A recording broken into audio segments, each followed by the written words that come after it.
Municipal ఎన్నికల ప్రచారంలో భాగంగా ఏ ఇంటికి వెళ్లినా ప్రజలు ఎంతో ఆదరాభిమానాలతో తనకు స్వాగతం పలుకుతున్నారని 16వ వార్డు కౌన్సిలర్ అభ్యర్థి మచ్చ శ్రీనివాస్ అన్నారు. దుబ్బాక నియోజకవర్గ ఇన్ఛార్జ్ చెరుకు శ్రీనివాసరెడ్డి సహాయ సహకారాలతో తాను కాంగ్రెస్ పార్టీ కౌన్సిలర్ అభ్యర్థిగా ఈ ఎన్నికల్లో పోటీ చేస్తున్నట్లు తెలిపారు. సిద్దిపేట జిల్లా దుబ్బాక మున్సిపాలిటీ 16వ వార్డు కాంగ్రెస్ పార్టీ అభ్యర్థి మచ్చ శ్రీనివాస్ వార్డు ప్రజలతో కలిసి ర్యాలీ నిర్వహించి ఇంటింటి ప్రచారం చేపట్టారు. ఈ సందర్భంగా ఆయన మాట్లాడుతూ వార్డులో ఇంటింటి ప్రచారం నిర్వహించిన ప్రతిసారి కాంగ్రెస్ ప్రభుత్వానికి ప్రజలు బ్రహ్మరథం పడుతున్నారని తెలిపారు. తెలంగాణ రాష్ట్ర ముఖ్యమంత్రి రేవంత్ రెడ్డి ప్రజాపాలనతో ప్రజలంతా సంతోషంగా ఉన్నారని పేర్కొన్నారు.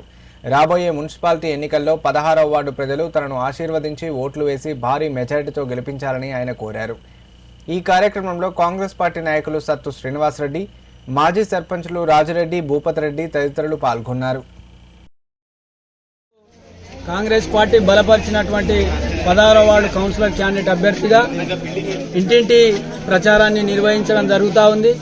ప్రజలందరూ కూడా కాంగ్రెస్ పార్టీని ఆదరిస్తూ ఉన్నారు. ఈరోజు రాష్ట్రంలో కాంగ్రెస్ ప్రభుత్వం ఉంది. కాంగ్రెస్ ఆ మహిళలకు అమలు చేస్తున్నటువంటి పథకాల పట్ల ప్రజలందరూ కూడా మహిళలందరూ కూడా ఆకర్షించి ఈరోజు ఫ్రీ కరెంట్ బిల్లు కానీ, ఫ్రీ బస్సు కానీ, అట్లాగే ఇంకా మహిళలకు రేషన్ కార్డులు కానీ, ఇంకా అన్ని రకాలైనటువంటి ప్రభుత్వ పథకాలన్నీ కూడా ఆ ప్రజలకు చేరువలో ఉన్నాయి. కాబట్టి 16వ వార్డులో ఉన్నటువంటి ప్రజలందరూ కూడా ఖచ్చితంగా కాంగ్రెస్ పార్టీకే ఓటేస్తాం. కాంగ్రెస్ పార్టీ బలపరిచినటువంటి అభ్యర్థులకే ఓటేస్తాం. మున్సిపాలిటీలో కాంగ్రెస్ పార్టీని అధికారంలోకి తీసుకొస్తామని చెప్పి ప్రజలందరూ కూడా విశ్వసిస్తూ ఉన్నారు. కాబట్టి 16వ వార్డు ప్రజలతో పాటు దుబ్బాక మున్సిపల్ ప్రజలందరూ కూడా విజ్ఞప్తి చేస్తా ఉన్నాం.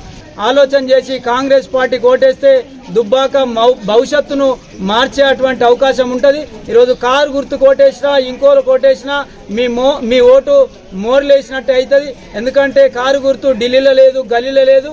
తాడు లేని బొంగరానికి ఓటేసి మన భవిష్యత్తును ఖరాబు చేసుకోవద్దని చెప్పి ఈరోజు దుబ్బాక మున్సిపల్ ప్రజలకు 16వ వార్డు ప్రజలకు అందరికీ కూడా విజ్ఞప్తి చేస్తాం.